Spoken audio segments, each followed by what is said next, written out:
No outono assombrado de 1881, nas montanhas isoladas do território do Colorado, algo aconteceu na pequena comunidade presbiteriana de Cedar Falls que desafiaria tudo o que os moradores acreditavam sobre vida, morte e os mistérios que se escondem nas sombras da fé cristã.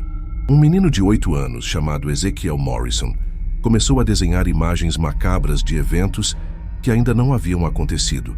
Criações artísticas tão perturbadoras e precisas que levariam autoridades territoriais a questionar os próprios fundamentos da realidade.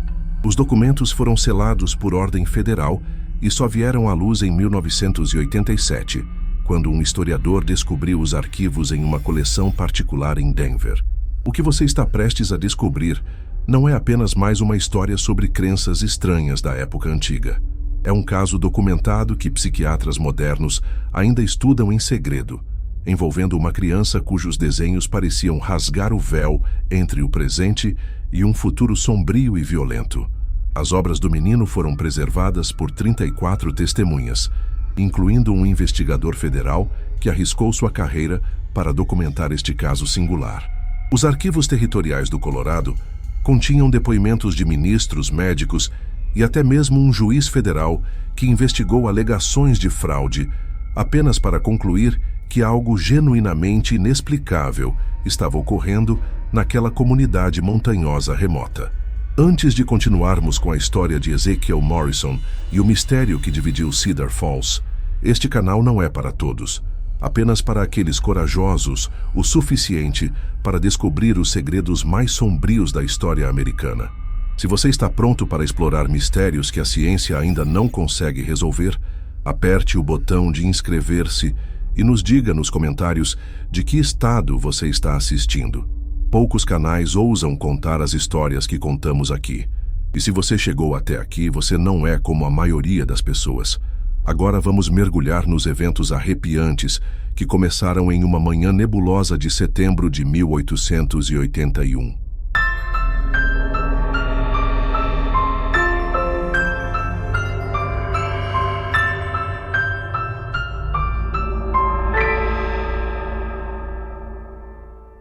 A história começa não com as visões de Ezequiel, mas com as circunstâncias estranhas que trouxeram sua família para Cedar Falls. Circunstâncias que se provariam muito mais significativas do que qualquer um poderia ter imaginado na época. Cedar Falls erguia-se como uma oração esquecida esculpida nas montanhas do Colorado, um povoado de apenas 240 almas se agarrando à sobrevivência a 7.500 pés acima do nível do mar. A cidade havia brotado ao redor da igreja presbiteriana Cedar Falls em 1878, quando o reverendo Josiah Whitmore liderou sua congregação para o oeste, vindos do Kansas, buscando estabelecer uma comunidade cristã pura, longe da corrupção moral que acreditavam estar consumindo os estados orientais. Os invernos brutais e as passagens montanhosas perigosas os haviam isolado do mundo exterior por meses seguidos, criando uma comunidade unida onde todos conheciam os negócios uns dos outros e onde a fé não era apenas uma obrigação dominical, mas uma necessidade diária para a sobrevivência. A igreja em si era uma estrutura modesta construída com madeira de pinheiro local e granito, com uma torre sineira que podia ser ouvida ecoando pelos vales, mesmo nas tempestades mais ferozes. O reverendo Whitmore, um homem sério mas dedicado em seus 40 anos, com cabelos que ficaram grisalhos cedo demais e olhos que pareciam enxergar diretamente através da alma de uma pessoa, havia construído mais do que apenas um local de adoração. Ele havia criado o coração de uma comunidade que dependia uns dos outros para tudo, desde colheitas compartilhadas até orações coletivas por proteção contra os muitos perigos das montanhas. O edifício apresentava bancos esculpidos à mão que Jacob Morrison havia feito pessoalmente, cada um carregando símbolos religiosos sutis que refletiam a fé profunda de seus criadores. O povoado significativo mais próximo era Copper Ridge, uma cidade mineira em crescimento a 25 milhas pela estrada montanhosa perigosa, onde homens buscavam suas fortunas em cobre e frequentemente encontravam apenas morte nas minas que desabavam. A diferença entre as duas comunidades não poderia ser maior. Enquanto Cedar Falls enfatizava a vida moral e a salvação coletiva, Copper Ridge era um lugar onde violência, jogos de azar e comportamentos duvidosos eram tão comuns quanto a poeira de cobre que cobria tudo na cidade. Muitos moradores de Cedar Falls haviam escolhido propositalmente sua localização isolada para escapar da influência corruptora de tais lugares, vendo Copper Ridge como um mal necessário que os fornecia com suprimentos e notícias ocasionais do mundo exterior. A família Morrison havia estado entre os primeiros a seguir o reverendo Whitmore para Cedar Falls, atraída pela promessa de uma comunidade construída sobre princípios presbiterianos e a chance de criar filhos longe das influências pecaminosas de áreas mais populosas. Jacob Morrison, um carpinteiro habilidoso e presbiteriano devoto, havia construído muitas das casas da cidade com suas próprias mãos, incluindo a casa onde o reverendo Whitmore vivia e a escola onde as crianças da cidade aprendiam suas letras junto com as escrituras. Sua habilidade com madeira era evidente por toda Cedar Falls, desde os trabalhos intrincados na igreja até as cabanas resistentes que protegiam famílias durante os invernos brutais das montanhas. Ruth Morrison servia como parteira não oficial da cidade e curandeira com ervas. Seu conhecimento de plantas medicinais se provou muito valioso em um lugar onde o médico mais próximo estava a dias de distância a cavalo. Ela havia aprendido suas habilidades com sua avó no Kansas, que havia passado gerações de conhecimento sobre quais plantas podiam aliviar a dor, baixar a febre ou ajudar mulheres em partos difíceis. O pequeno jardim de Ruth atrás da cabana Morrison continha dezenas de ervas medicinais cuidadosamente cultivadas, e sua reputação de cura havia se espalhado por toda a região. Os Morrison haviam enfrentado uma tragédia terrível que moldaria para sempre o destino de seu filho Ezequiel.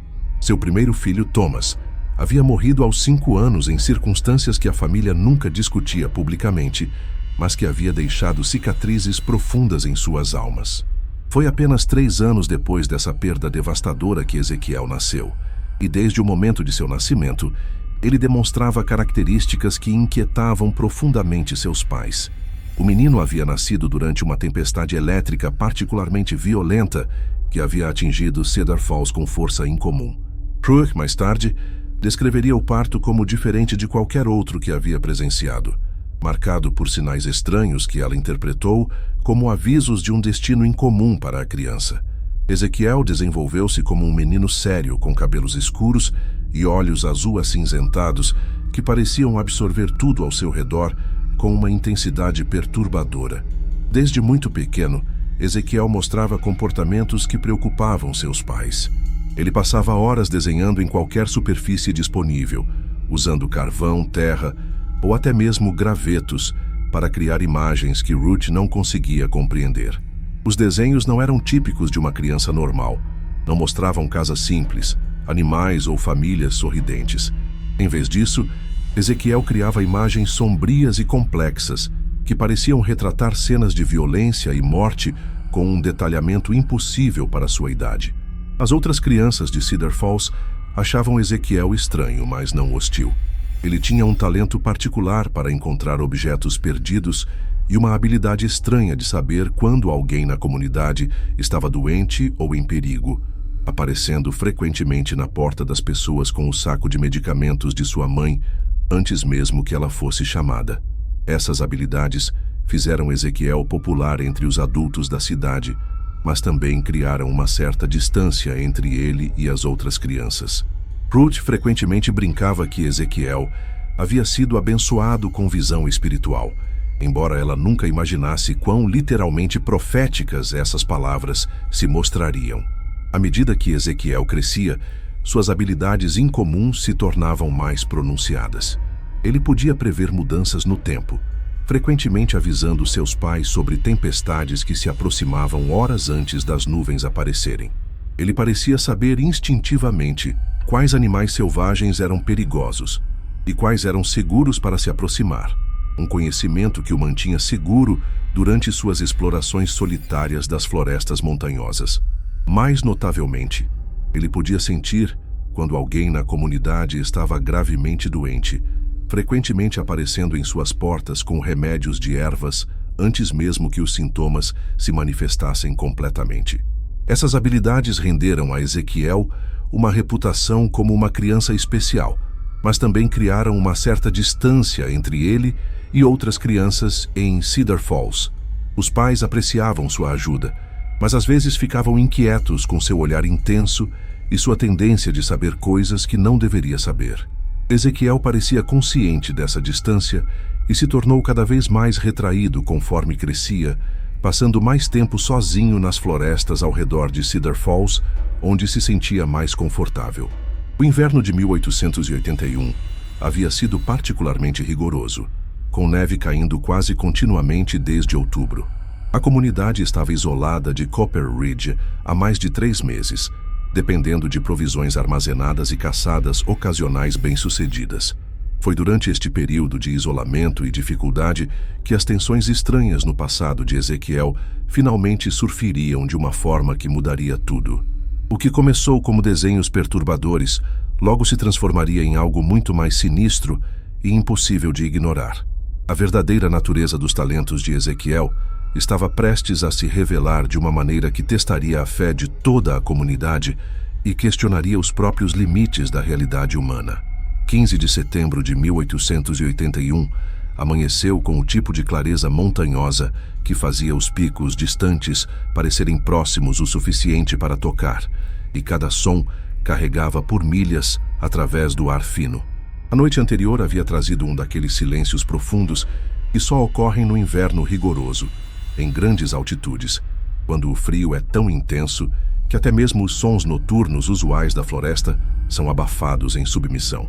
Jacob Morrison havia notado a inquietação de Ezequiel durante a noite anterior. O menino andava pela pequena cabana e olhava para o céu estrelado com uma intensidade que lembrava Ruth de seus piores pesadelos da primeira infância. O serviço dominical matinal na igreja presbiteriana Cedar Falls havia atraído quase toda a comunidade, como sempre acontecia durante os meses rigorosos de inverno, quando o calor coletivo e a fé compartilhada proporcionavam conforto contra a hostilidade implacável das montanhas. A pequena igreja estava lotada além de sua capacidade normal, com 41 adultos e 19 crianças apertados em bancos projetados para uma congregação menor.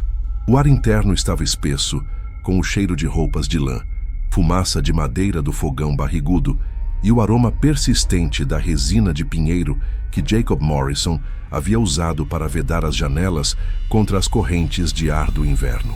O reverendo Whitmore havia estado pregando um sermão sobre as provações de Jó, traçando paralelos entre os sofrimentos do patriarca bíblico e as dificuldades enfrentadas por sua própria comunidade montanhosa. Sua voz carregava a autoridade de um homem que havia liderado seu rebanho através de genuínas dificuldades, e suas palavras ressoavam com pessoas que entendiam intimamente os desafios de manter a fé diante do isolamento, perigo e privação material. A congregação ouvia com a atenção focada de pessoas para quem tais sermões não eram meramente exercícios teológicos, mas orientação prática para a sobrevivência diária. Ezequiel Morrison estava sentado no segundo banco com seus pais adotivos, seus olhos azul-acinzentados fixos no reverendo Whitmore, com uma intensidade que vários observadores mais tarde lembrariam como incomum, mesmo para ele. Ruth havia notado naquela manhã que Ezequiel parecia diferente, mais alerta e focado que o normal, mas também de alguma forma distante, como se parte de sua atenção estivesse voltada para algo que apenas ele podia perceber. Ela havia atribuído seu humor estranho à noite inquieta que ele havia passado, mas conforme o serviço prosseguia, ela começou a sentir que algo mais significativo estava acontecendo. Foi durante a discussão do reverendo Whitmore sobre a fé de Jó, diante do sofrimento inexplicável, que Ezequiel de repente se levantou. Seu movimento tão abrupto e inesperado que o banco de madeira rangeu alto na igreja silenciosa. Mas esses não eram os movimentos confusos de uma criança perturbando um serviço. Ezequiel se levantou com uma dignidade e autoridade estranha que pareceu transformá-lo diante dos olhos da congregação. O menino caminhou calmamente até a frente da igreja, seus passos ecoando no silêncio absoluto e pegou um pedaço de carvão que estava próximo ao fogão. Sem uma palavra, ele se dirigiu à parede branca ao lado do púlpito e começou a desenhar. Suas mãos se moviam com uma precisão e velocidade que pareciam impossíveis para uma criança de 8 anos, criando imagens que fizeram vários membros da congregação ofegarem em horror. O primeiro desenho mostrava figuras humanas em posições de tormento extremo, com detalhes anatômicos que nenhuma criança deveria conhecer. As faces estavam contorcidas em agonia, e Ezequiel havia de alguma forma capturado expressões de dor tão realistas que pareciam gritar silenciosamente da parede. Mas era a precisão técnica dos desenhos que mais perturbava os observadores. As proporções estavam perfeitas, o sombreamento mostrava uma compreensão de luz e sombra que levava anos para desenvolver, e a composição geral demonstrava um entendimento artístico que ia muito além da idade do menino. Conforme Ezequiel continuava a desenhar, as imagens se tornavam mais específicas e mais aterrorizantes. Ele criou um mapa detalhado do que parecia ser Copper Ridge, mostrando edifícios específicos e até mesmo nomes de ruas que ele nunca deveria ter conhecido. Sobre este mapa, ele desenhou cenas de violência que faziam os adultos mais resistentes desviarem o olhar. Corpos jaziam nas ruas, edifícios ardiam e figuras sombrias se moviam entre as ruínas carregando objetos que pareciam ser armas. Mas foi quando Ezequiel começou a escrever datas específicas que o verdadeiro horror de sua obra se tornou aparente. Com a mesma precisão impossível que marcara seus desenhos, ele escreveu 3 de outubro de 1881, no topo de uma cena particularmente macabra. Depois 7 de outubro, 12 de outubro e finalmente 15 de outubro, cada data acompanhada por imagens de crescente destruição e morte. A congregação assistia em silêncio atônito conforme o menino continuava sua obra macabra. Alguns dos membros mais velhos da igreja reconheceram edifícios específicos de Copper Ridge nos desenhos de Ezequiel, incluindo o salão de jogos de cartas, a casa de bebidas e até mesmo o escritório do xerife. As cenas que ele retratava nesses locais eram tão violentas e detalhadas que várias mulheres começaram a chorar silenciosamente.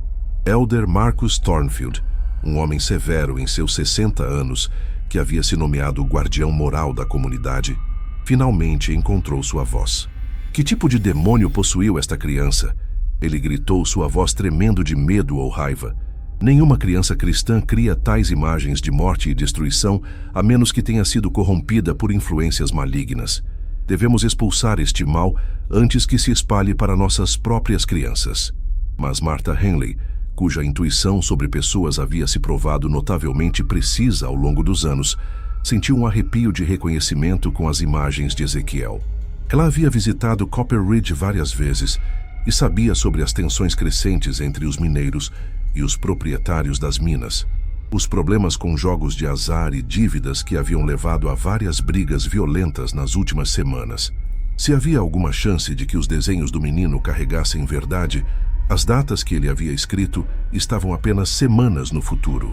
O reverendo Whitmore, abalado até o núcleo pelo que havia testemunhado, tentou manter a ordem enquanto lutava com questões teológicas que não tinham respostas fáceis. Era esta revelação divina, falando através de uma criança inocente? Ou era algo mais sombrio e perigoso? O uso de imagens tão violentas e perturbadoras pelo menino o incomodava profundamente, especialmente dados rumores persistentes sobre origens incomuns que haviam circulado silenciosamente pela comunidade durante anos. Doutor Samuel Barnes, um médico militar aposentado que havia chegado em Cedar Falls na semana anterior para tratar um surto de febre de inverno, observou os procedimentos com o olho treinado de um homem que havia visto várias formas de distúrbio mental durante sua carreira. Mas o episódio de Ezequiel não se encaixava em nenhum dos padrões que ele reconhecia de seu treinamento médico. Os desenhos do menino eram muito coerentes e propositais para um distúrbio convulsivo, muito específicos para a histeria e muito controlados para o tipo de mania religiosa que às vezes afetava comunidades isoladas. A congregação lentamente se dispersou depois que o reverendo Whitmore ofereceu uma oração de encerramento que pedia orientação divina para entender o que haviam testemunhado.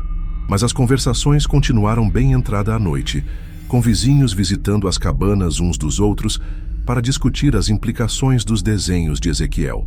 Alguns os viam como um aviso divino que deveria ser atendido a todo custo. Outros os viam como evidência de influência demoníaca que ameaçava a segurança espiritual de toda a sua comunidade. Ainda outros buscavam explicações racionais. Talvez o menino tivesse ouvido conversas de adultos sobre tensões em Copper Ridge, e sua imaginação havia transformado esse conhecimento em imagens vívidas. Mas a precisão técnica dos desenhos e o conhecimento detalhado de Copper Ridge que eles demonstravam faziam explicações simples parecerem inadequadas. Jacob Morrison, envergonhado e profundamente preocupado com a posição de sua família na comunidade, levou Ezequiel para casa imediatamente após o serviço. O resto do domingo foi gasto em discussão intensa entre os moradores da cidade, com opiniões variando, desde pedir a remoção imediata do menino da comunidade até organizar uma vigília de oração para sua proteção espiritual. Os moradores mais práticos descartaram o incidente como imaginação de uma criança correndo solta, influenciada por muitas histórias bíblicas e lendas de fronteira. Mas 3 pessoas naquela igreja sabiam que as palavras de Ezequiel carregavam peso além da mera fantasia infantil. Samuel Barnes havia servido em campanhas militares onde havia visto o tipo de violência retratada nos desenhos do menino. Martha Henley havia testemunhado pessoalmente as tensões crescentes em Copper Ridge durante suas visitas comerciais recentes. E Marcus Thornfield, apesar de sua condenação pública, lembrava-se de rumores específicos sobre planejamento de vingança entre facções rivais de mineiros que correspondiam estranhamente bem às imagens de Ezequiel. Os dias que se seguiram aos desenhos perturbadores de Ezequiel passaram com o tipo de lentidão agonizante que faz minutos parecerem horas e horas parecerem dias. O próprio menino parecia completamente normal durante este período, brincando com as outras crianças quando o tempo permitia, e ajudando sua mãe adotiva com as tarefas domésticas. Ele não mostrava sinais de lembrar de seu episódio na igreja, e quando seus pais o questionavam gentilmente sobre isso, ele os olhava com confusão genuína que parecia impossível de fingir. Ruth Morrison se viu observando Ezequiel constantemente durante aqueles dias, procurando por qualquer sinal de que outro episódio pudesse estar chegando. Ela notava pequenas coisas que talvez apenas uma mãe observaria. A maneira como ele às vezes parava no meio de uma brincadeira para olhar fixamente para o sul, onde Copper Ridge estava escondida além das cordilheiras montanhosas. Como ele parecia inusualmente sensível aos sons, frequentemente perguntando se ela havia ouvido algo quando ela não ouvia nada. Mais perturbador de tudo era sua crescente inquietação conforme a primeira data que havia escrito se aproximava. Uma energia nervosa que lembrava Ruth de como os animais se comportavam antes de tempestades severas. Os adultos de Cedar Falls estavam longe do normal durante este período de espera. A comunidade havia se fraturado ao longo de linhas que revelavam tensões mais profundas sobre fé, razão e a resposta adequada ao inexplicável. A facção mais vocal, liderada pelo elder Marcus Thornfield, havia se convencido de que Ezequiel representava uma ameaça espiritual para sua comunidade. Eles apontavam para suas origens misteriosas, suas habilidades estranhas e agora seu uso do que acreditavam ser imagens demoníacas, como evidência de que ele havia sido corrompido por influências sombrias. Thornfield passou horas cada dia, visitando diferentes famílias, construindo apoio para sua crença de que Ezequiel deveria ser removido de Cedar Falls para a segurança das outras crianças. Ele citava passagens bíblicas sobre falsos profetas e os perigos de permitir que o mal criasse raízes em uma comunidade cristã. Seus argumentos eram particularmente persuasivos para pais que haviam notado a fascinação de seus próprios filhos com as habilidades incomuns de Ezequiel e se preocupavam com a influência que ele poderia ter em seu desenvolvimento espiritual.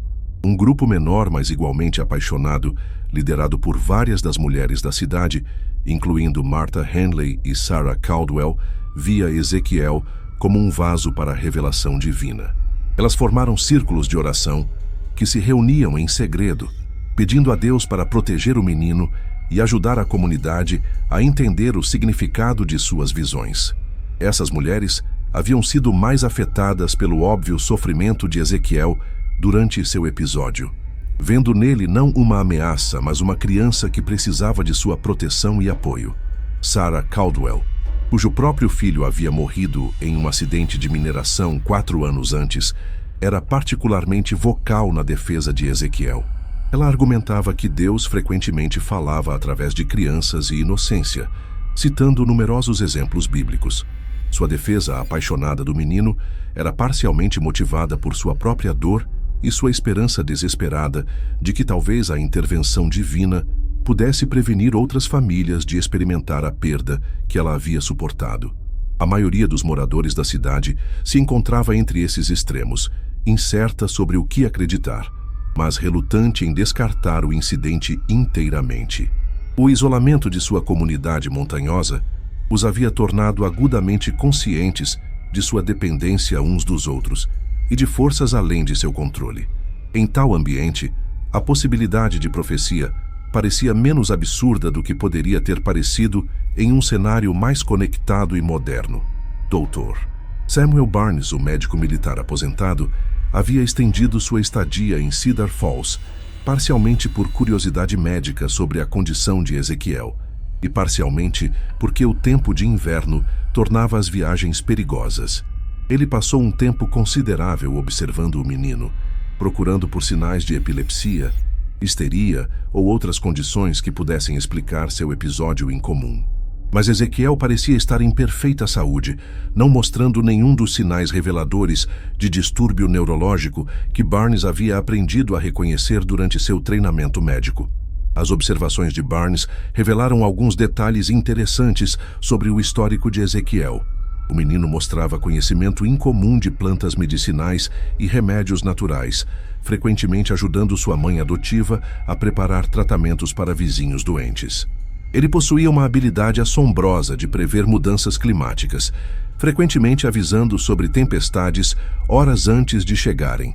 Mais intrigante, ele parecia ter uma compreensão instintiva da natureza humana, frequentemente sabendo quando os adultos estavam chateados ou preocupados, mesmo quando tentavam esconder suas emoções. O reverendo Whitmore passou aqueles dias em oração e contemplação intensa, estudando sua Bíblia em busca de orientação sobre como lidar com o que poderia ser revelação divina ou engano demoníaco. Ele visitava a família Morrison todos os dias, observando Ezequiel cuidadosamente para qualquer sinal de distúrbio espiritual ou comportamento incomum. O menino parecia completamente comum durante essas visitas, talvez mais quieto que o usual, como se sentisse atenção ao seu redor, mas não mostrando traço da presença sobrenatural que havia se manifestado na igreja. O treinamento teológico do reverendo não o havia preparado para uma situação como esta. A doutrina presbiteriana enfatizava a importância da escritura e da razão em questões espirituais, mas também reconhecia que Deus podia trabalhar de maneiras misteriosas. Whitmore se encontrou dividido entre seu ceticismo intelectual e seu crescente senso de que algo genuinamente sobrenatural poderia estar ocorrendo em sua comunidade. Jacob Morrison, enquanto isso, havia começado sua própria investigação silenciosa sobre os desenhos de Ezequiel e seus possíveis significados. Ele era um homem prático que preferia fatos à especulação, e ele decidiu aprender mais sobre as circunstâncias da adoção de Ezequiel e a história da área onde o menino havia sido encontrado. Esta investigação se provaria muito mais reveladora do que ele havia esperado. Através de questionamento cuidadoso de moradores mais velhos e comerciantes que conheciam a área antes do estabelecimento de Cedar Falls, Jacob começou a montar uma imagem mais completa do local onde Ezequiel havia sido descoberto. A localização havia sido conhecida por tribos locais como um lugar sagrado, onde seus homens da medicina iam buscar visões e se comunicar com espíritos ancestrais. O pequeno grupo familiar que havia sido morto lá não eram viajantes aleatórios, mas guardiões do local, pessoas que haviam sido encarregadas de manter seu significado espiritual. O ataque que havia destruído a família de nascimento de Ezequiel havia sido realizado por um grupo de exploradores que acreditavam que os nativos americanos estavam escondendo ouro ou prata na área. Rumores locais sugeriam que esses homens haviam torturado suas vítimas, tentando forçá-las a revelar a localização de tesouro imaginário. Quando nenhum tesouro foi encontrado, os exploradores mataram todos e queimaram o acampamento para cobrir seus rastros. Apenas Ezequiel havia sobrevivido, escondido na adega por alguém que havia dado sua vida para protegê-lo. Esta informação lançou os desenhos de Ezequiel sob uma luz diferente e mais perturbadora. As imagens violentas do menino sobre Copper Ridge poderiam não ser sobrenaturais de todo, mas sim algum tipo de memória herdada ou conhecimento inconsciente passado de sua família de nascimento. Jacob havia ouvido histórias de como crianças nativas americanas eram ensinadas desde a infância a ler os sinais do mundo natural, a entender a linguagem dos animais e os humores da própria terra. Mas a explicação cada vez mais racional de Jacó para o comportamento de seu filho se provaria inadequada quando ele aprendeu mais sobre o local específico onde Ezequiel havia sido encontrado. A localização não era apenas qualquer lugar sagrado, mas um local especificamente associado com profecia e busca de visão.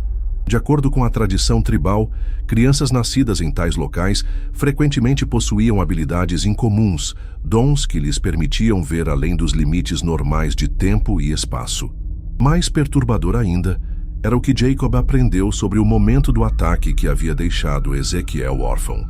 Havia ocorrido no final da primavera de 1873, exatamente quando várias reivindicações de mineração na área de Copper Ridge estavam sendo estabelecidas.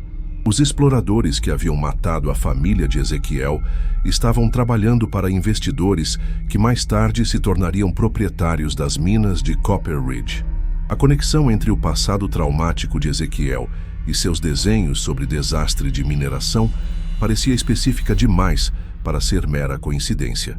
Conforme 3 de outubro se aproximava, a primeira data que Ezequiel havia escrito em seus desenhos macabros, Jacob se encontrou enfrentando uma decisão impossível.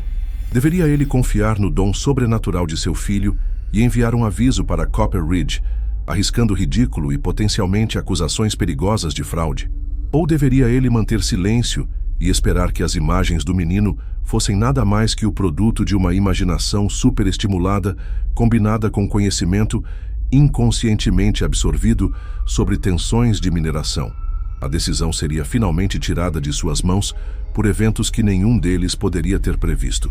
O primeiro teste das habilidades proféticas de Ezequiel estava a apenas horas de distância, e os resultados provariam ser mais terríveis e precisos do que qualquer um em Cedar Falls poderia ter imaginado.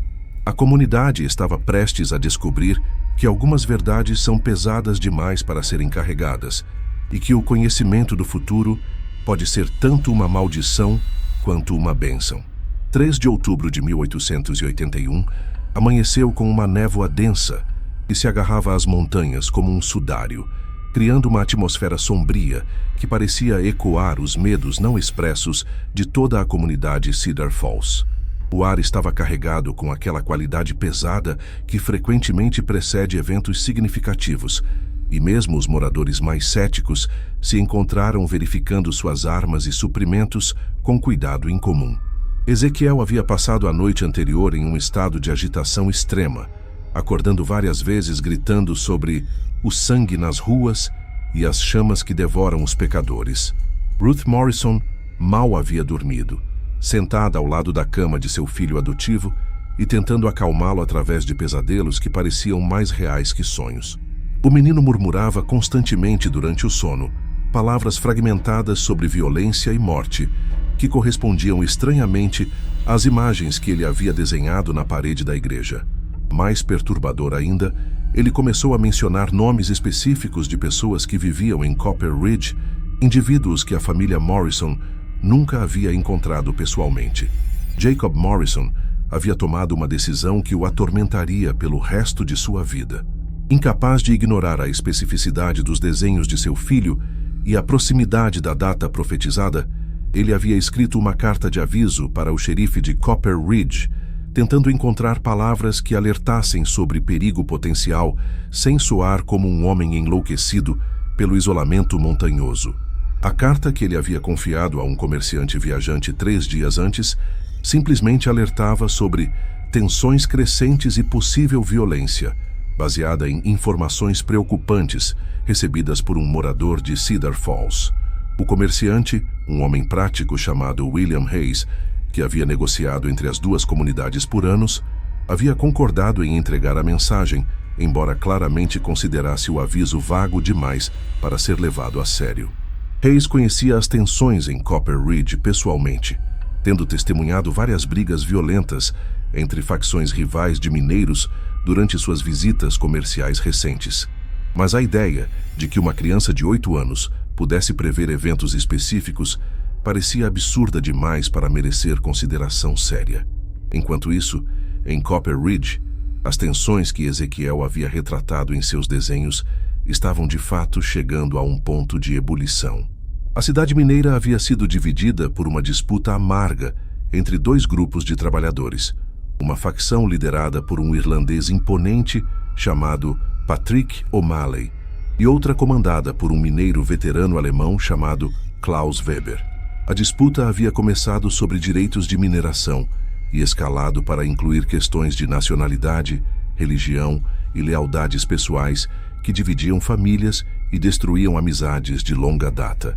O'Malley e seus seguidores acreditavam que os proprietários alemães das minas estavam deliberadamente sabotando equipamentos irlandeses e dando as melhores atribuições de trabalho para seus compatriotas. Weber e seu grupo mantinham que os trabalhadores irlandeses eram preguiçosos e irresponsáveis, culpando-os por acidentes recentes que haviam custado vidas e dinheiro da empresa. Ambos os lados haviam começado a se armar, e as ruas de Copper Ridge haviam se tornado campos de batalha potenciais onde homens caminhavam em grupos e evitavam certas áreas após o anoitecer. A carta de Jacob Morrison chegou ao escritório do xerife em 2 de outubro, apenas um dia antes da data que Ezequiel havia escrito. O xerife Tom Bradley, um homem cansado em seus 50 anos que havia visto violência suficiente para uma vida inteira, leu o aviso vago com o ceticismo de alguém acostumado com alarmes falsos e rumores infundados. Ele havia recebido dezenas de cartas similares ao longo dos anos, a maioria de moradores ansiosos que viam conspiração e perigo em toda sombra e conversa sussurrada. Bradley decidiu não tomar nenhuma ação específica baseada na carta de Morrison, mas ele mencionou casualmente o aviso para seus 2 deputados durante a reunião matinal de 3 de outubro. Os homens riram do que viam como outro exemplo de paranoia montanhosa, sem saber que suas vidas dependiam de decisões que tomariam nas próximas horas. O xerife mais tarde descreveria sua decisão de ignorar o aviso como o maior erro de sua carreira profissional. A violência começou exatamente como Ezequiel havia retratado em seus desenhos, com uma precisão que faria investigadores posteriores questionarem as próprias leis da física e causalidade. Às 2h30 da tarde, Patrick O'Malley e 3 de seus homens entraram no salão de jogos Copper Crown, onde Klaus Weber estava jogando pôquer com vários compatriotas alemães. A confrontação começou como uma discussão sobre dívidas de jogo, mas rapidamente escalou quando O'Malley acusou Weber de trapacear e exigiu que ele deixasse a mesa. Weber, um homem orgulhoso que havia construído sua reputação na dureza, recusou-se a ser intimidado. Ele se levantou lentamente, sua mão se movendo para a pistola em seu cinto, e disse com sua voz carregada de sotaque alemão: "Talvez seja hora de irlandês aprender respeito pela autoridade alemã." Essas palavras destinadas a humilhar O'Malley diante de seus homens, em vez disso acenderam a faísca que incendiaria Copper Ridge em violência por 4 dias sangrentos.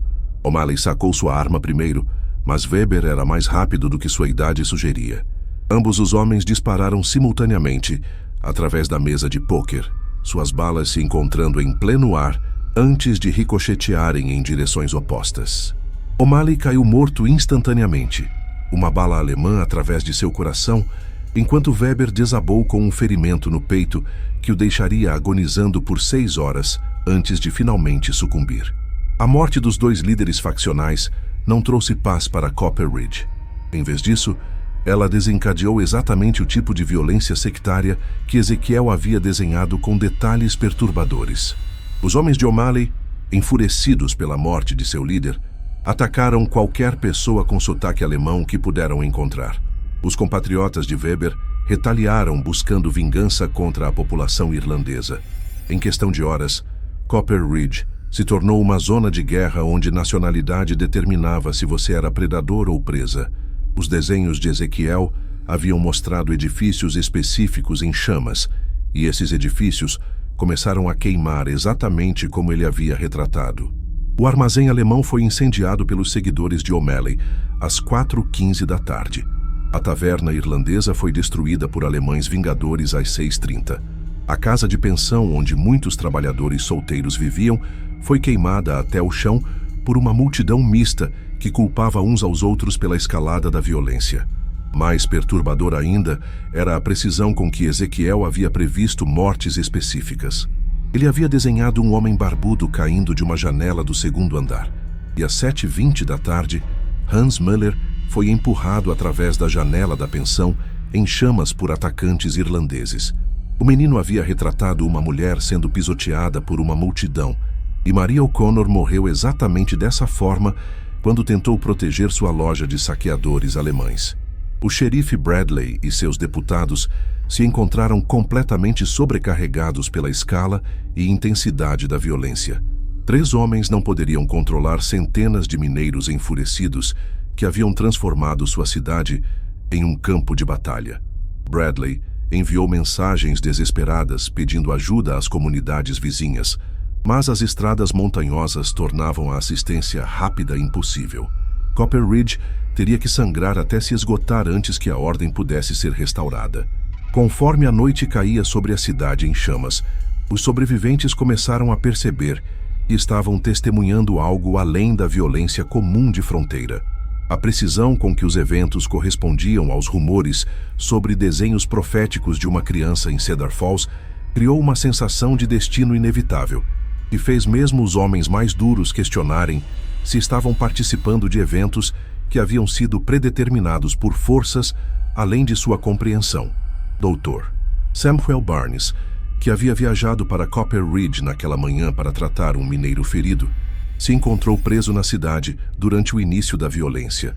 Como médico, ele tentou tratar os feridos de ambos os lados, mas logo percebeu que estava testemunhando eventos que correspondiam estranhamente aos desenhos que havia visto Ezequiel criar na igreja Cedar Falls. A realização de que uma criança havia previsto essa carnificina com precisão impossível o encheu de um terror que ia além do medo físico pela sua própria segurança. Barnes começou a manter um registro detalhado dos eventos conforme eles se desenrolavam, documentando não apenas os ferimentos e mortes que ele testemunhou, mas também as maneiras específicas pelas quais eles correspondiam às imagens proféticas de Ezequiel. Suas notas, que mais tarde se tornariam evidência crucial em investigações federais, registraram uma precisão de predição que desafiou toda explicação racional. Enquanto Copper Ridge ardia, Ezekiel Morrison finalmente encontrou paz. Pela primeira vez em semanas, o menino dormiu profundamente e sem pesadelos, como se alguma tensão terrível tivesse sido liberada. Ele acordou na manhã de 4 de outubro, se sentindo descansado e normal, sem memória de seus desenhos proféticos ou dos eventos que eles haviam previsto com precisão assombrosa. Mas Cedar Falls não permaneceria ignorante sobre o cumprimento das profecias de Ezequiel por muito tempo. Dentro de dias, refugiados de Copper Ridge começariam a chegar em sua comunidade montanhosa, trazendo histórias de violência e destruição que correspondiam perfeitamente aos desenhos macabros que o menino havia criado na parede de sua igreja. A confirmação das habilidades proféticas de Ezequiel traria novos terrores e possibilidades que testariam a fé e sanidade de todos em Cedar Falls. As notícias da carnificina em Copper Ridge chegaram a Cedar Falls através de um sobrevivente ensanguentado chamado Timothy Walsh, que havia cavalgado através das montanhas traiçoeiras durante a noite de 4 de outubro, seu cavalo quase morto de exaustão e ele mesmo ferido por estilhaços de vidro de uma janela quebrada. Walsh desabou na porta da igreja Cedar Falls às 6h30 da manhã, gritando sobre o inferno na terra e ruas correndo vermelhas com sangue cristão. Suas palavras ecoavam com precisão assombrosa as frases que Ezequiel havia murmurado durante seus pesadelos. O reverendo Whitmore e vários membros da comunidade se reuniram ao redor do homem ferido, inicialmente assumindo que ele estava delirando por perda de sangue e trauma. Mas conforme Walsh fornecia detalhes específicos sobre os eventos em Copper Ridge, uma sensação de horror crescente tomou conta da congregação. Ele descreveu a morte de Patrick O'Malley e Klaus Weber no salão de jogos, o incêndio do armazém alemão e o pisoteamento de Maria O'Connor por multidões enfurecidas. Cada detalhe correspondia perfeitamente às imagens macabras que Ezequiel havia desenhado na parede da igreja. Walsh não sabia nada sobre os desenhos proféticos do menino, tornando sua confirmação inadvertida das visões de Ezequiel ainda mais perturbadora para os ouvintes. Quando ele mencionou que Dr. Samuel Barnes estava preso na cidade, tentando tratar feridos de ambos os lados da violência sectária, vários membros da congregação Cedar Falls trocaram olhares significativos. Barnes havia testemunhado os desenhos de Ezequiel pessoalmente e agora estava vivenciando sua manifestação terrível na realidade. Jacob Morrison sentiu como se o mundo estivesse desabando ao seu redor. Seu filho adotivo havia previsto estes eventos horríveis com precisão impossível, e a carta de aviso que ele havia enviado havia sido inadequada demais para prevenir a tragédia. O peso da culpa se estabeleceu em seus ombros como chumbo físico. Se ele tivesse agido mais decisivamente, se tivesse encontrado uma maneira de fazer as autoridades levarem a sério os desenhos de Ezequiel, talvez dezenas de vidas pudessem ter sido poupadas. Ruth Morrison experimentou uma reação diferente, mas igualmente intensa. Seu instinto materno a fez se preocupar sobre o que essas habilidades proféticas poderiam estar fazendo com a mente e alma de Ezequiel. O menino havia passado a noite dormindo profundamente pela primeira vez em semanas. Mas e se este período de calma fosse apenas o olho da tempestade? Seus desenhos haviam mostrado mais datas futuras, mais cenas de violência que ainda estavam por vir. A perspectiva de seu filho pequeno carregando tal conhecimento terrível sobre eventos futuros a enchia com um medo maternal que ia além da preocupação física. Elder Marcus Thornfield viu a confirmação dos desenhos de Ezequiel não como validação de um dom divino, mas como evidência de que forças sobrenaturais sombrias estavam operando através do menino. Ele argumentou que nenhuma criança cristã deveria possuir conhecimento de tais horrores, e que a precisão das previsões de Ezequiel provava que ele estava em comunicação com entidades malignas. Thornfield começou a organizar um movimento dentro da comunidade para exigir que a família Morrison deixasse Cedar Falls antes que a presença de Ezequiel trouxesse julgamento divino sobre toda a comunidade. Mas Martha Henley e seu grupo de apoiadoras viram os eventos como confirmação de que Deus estava de fato falando através de Ezequiel, alertando-os sobre perigos que exigiam ação cristã. Elas argumentaram que a comunidade havia falhado em responder adequadamente ao aviso divino e que sua relutância em agir havia contribuído para a tragédia em Copper Ridge. Estas mulheres começaram a pressioná-los para tomar os desenhos restantes de Ezequiel mais seriamente e desenvolver planos para prevenir os desastres futuros que ele havia retratado. A divisão na comunidade se aprofundou conforme mais refugiados chegaram de Copper Ridge nos dias seguintes. Cada novo sobrevivente trouxe detalhes adicionais que confirmaram a precisão assombrosa dos desenhos de Ezequiel. Eles falaram sobre edifícios específicos que haviam queimado, sobre mortes individuais que haviam ocorrido exatamente como o menino havia retratado e sobre a sequência geral de eventos que havia seguido seus desenhos como um roteiro macabro. Dr. Samuel Barnes finalmente chegou a Cedar Falls em 7 de outubro, tendo escapado de Copper Ridge quando a violência finalmente diminuiu devido ao esgotamento de ambos os lados. Suas roupas ainda estavam manchadas de sangue dos feridos que ele havia tratado, e seus olhos carregavam o olhar distante de um homem que havia testemunhado eventos que desafiavam sua compreensão da realidade. Barnes procurou imediatamente a família Morrison, desesperado para entender como uma criança havia previsto a carnificina que ele havia testemunhado. A entrevista de Barnes com Ezequiel revelou detalhes ainda mais perturbadores sobre as habilidades do menino. Quando questionado sobre seus desenhos, Ezequiel não demonstrou memória consciente de criá-los, mas quando Barnes descreveu eventos específicos de Copper Ridge, o menino começou a ficar visivelmente agitado.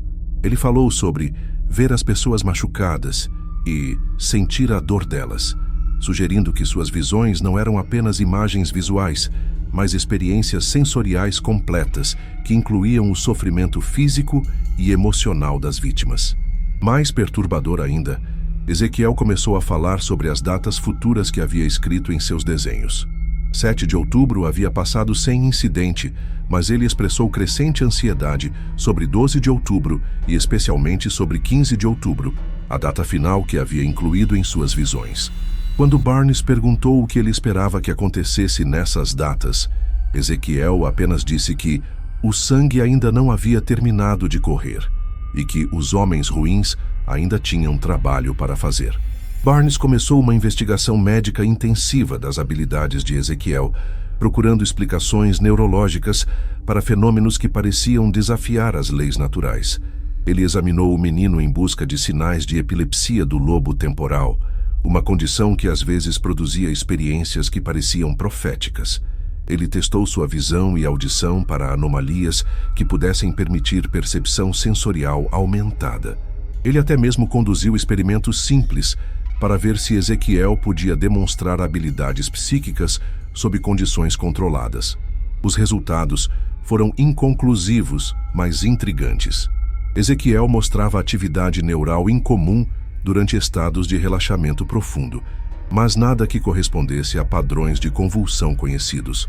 Sua acuidade sensorial estava dentro dos limites normais, mas Barnes notou que o menino reagia a estímulos sutis que outros perdiam completamente. Mais importante, Ezequiel demonstrou uma capacidade consistente de sentir estados emocionais em outras pessoas, mesmo quando elas tentavam esconder seus sentimentos. Mas foi durante um destes exames que Barnes testemunhou outro episódio profético que o convenceu de que as habilidades de Ezequiel eram genuinamente sobrenaturais.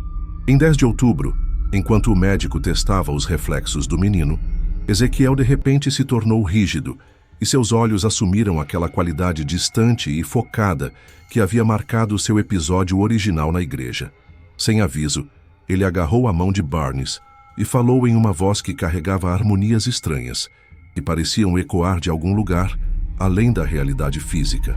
Dr. Barnes, disse Ezequiel, cada palavra carregada com peso profético. Você veio aqui buscando respostas, mas algumas verdades são pesadas demais para a mente mortal carregar. O menino que você examina não é apenas criança, mas um vaso através do qual o tempo derrama seus segredos mais sombrios. Você documentará o que testemunhou, mas cuidado, pois aqueles que registram tais mistérios frequentemente pagam um preço terrível por seu conhecimento. Barnes sentiu um frio que ia além da temperatura física, enquanto Ezequiel continuava sua mensagem profética. Nas 2 noites que vêm, você verá a confirmação final do que o menino desenhou na casa de Deus.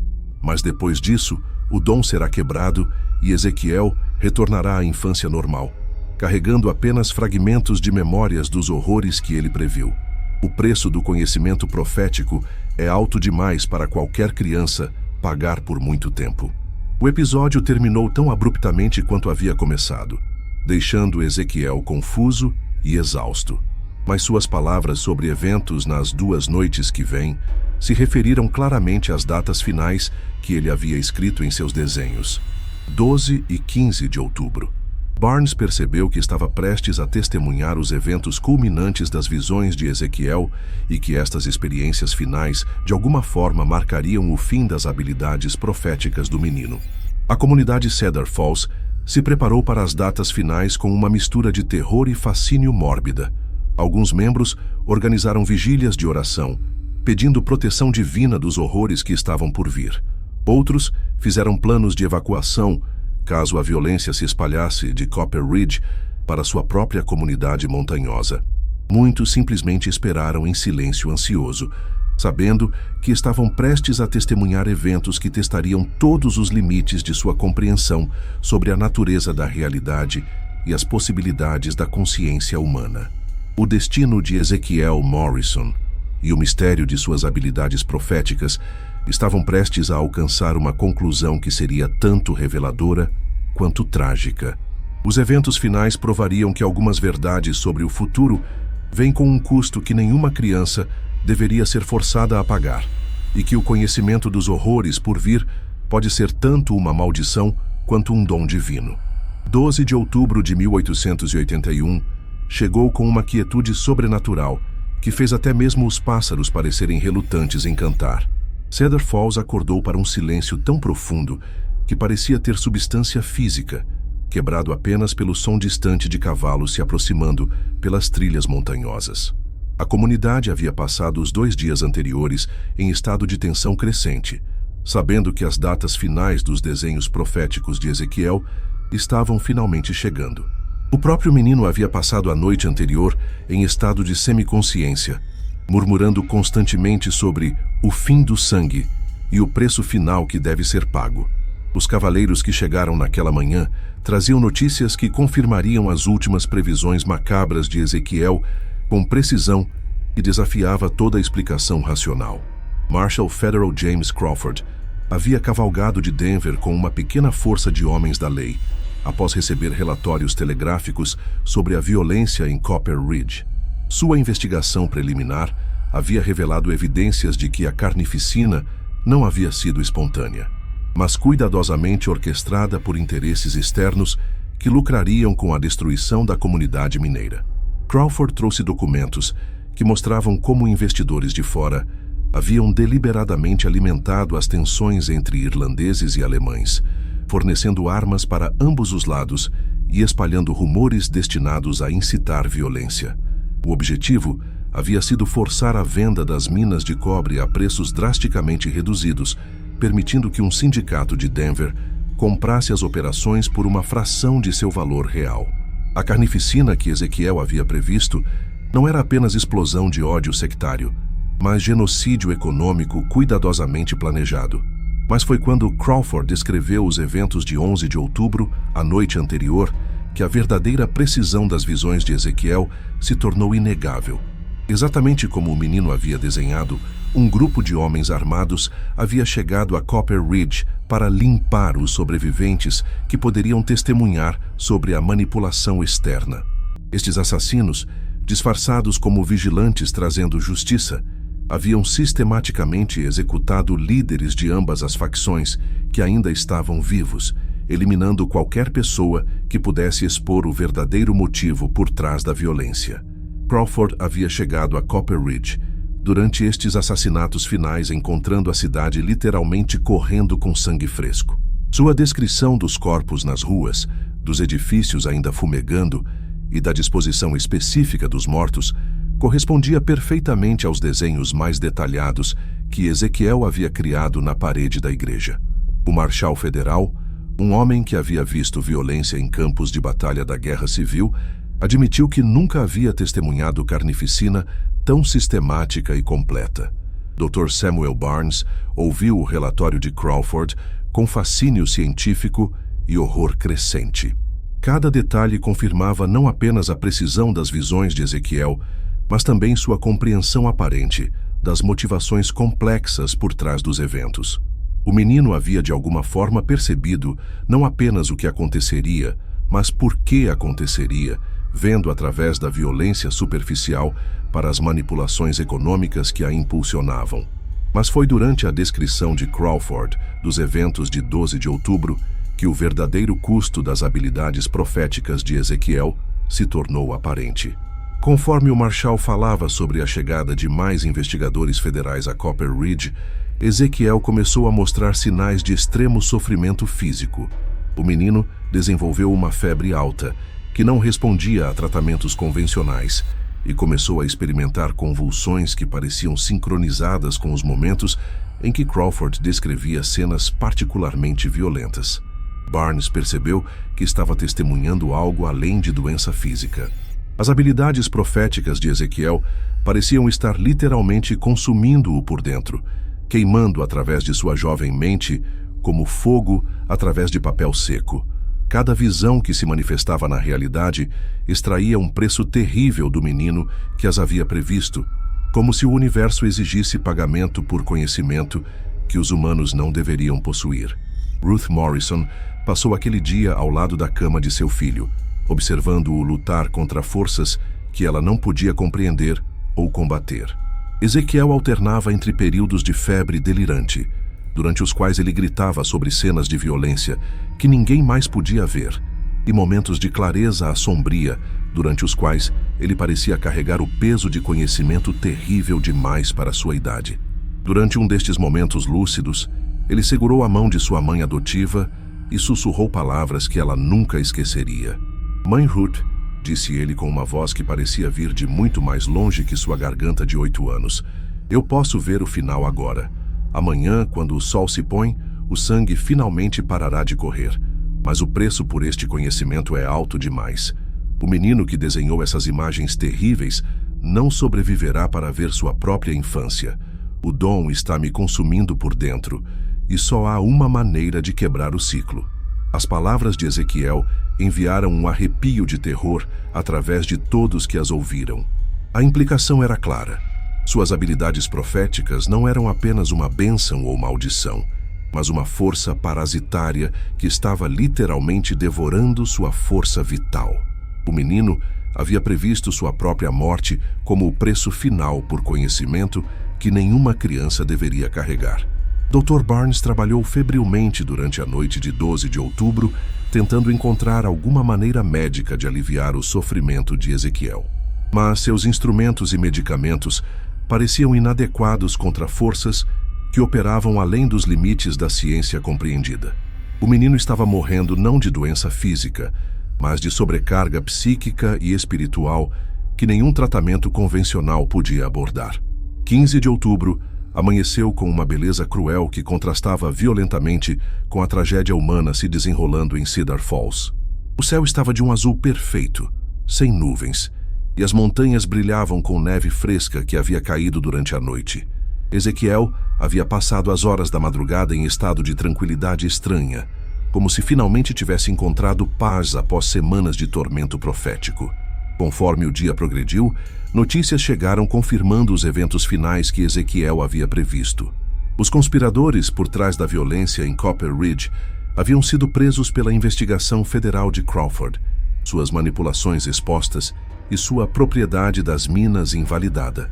A justiça havia finalmente chegado para as vítimas da carnificina, exatamente como os desenhos do menino haviam sugerido. Mas esta vindication final havia custado a Ezequiel suas últimas reservas de força vital. Conforme o sol começou a se pôr em 15 de outubro, Ezequiel Morrison morreu pacificamente nos braços de Ruth, suas palavras finais sendo uma expressão de gratidão por ter sido amado, apesar de seus dons terríveis. Dr. Barnes, que havia documentado cada aspecto do caso, observou que o momento da morte do menino coincidiu exatamente com o pôr do sol, cumprindo sua própria profecia final sobre quando o sangue finalmente pararia de correr. A investigação oficial do caso Ezequiel Morrison foi conduzida por uma comissão federal que incluía médicos militares, investigadores criminais e até mesmo um padre católico que havia sido solicitado para avaliar possíveis aspectos sobrenaturais. Suas conclusões, seladas por ordem presidencial e só liberadas décadas depois, confirmaram que o menino havia demonstrado habilidades proféticas genuínas que desafiavam explicação científica convencional. Dr.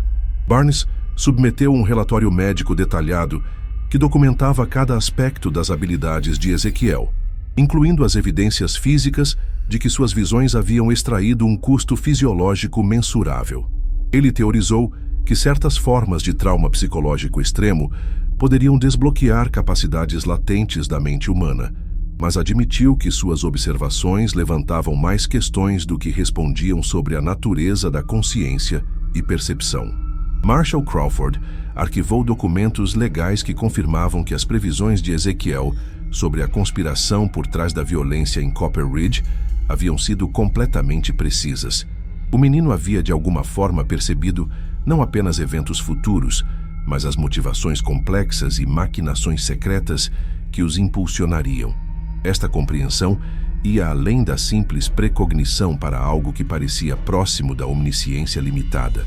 O reverendo Whitmore escreveu um relatório teológico que lutava para reconciliar as habilidades de Ezequiel com a doutrina cristã tradicional.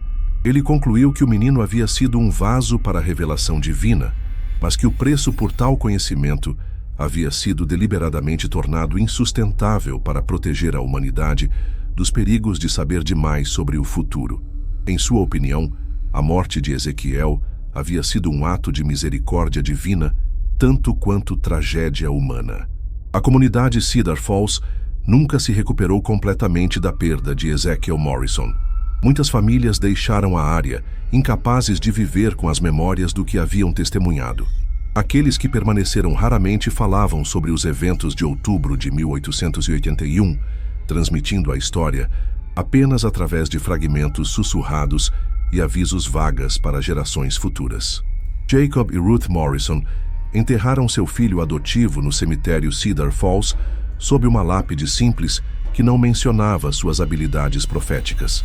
Eles viveram o resto de suas vidas como pessoas marcadas pela experiência de criar uma criança cujos dons haviam sido poderosos demais para que qualquer mortal carregasse. Ruth frequentemente dizia que Ezequiel havia sido emprestado a eles por forças além da compreensão humana e que sua morte havia sido simplesmente o fim de um empréstimo que nunca havia sido destinado a durar. O legado de Ezequiel Morrison estende-se muito além de Cedar Falls ou mesmo do território do Colorado.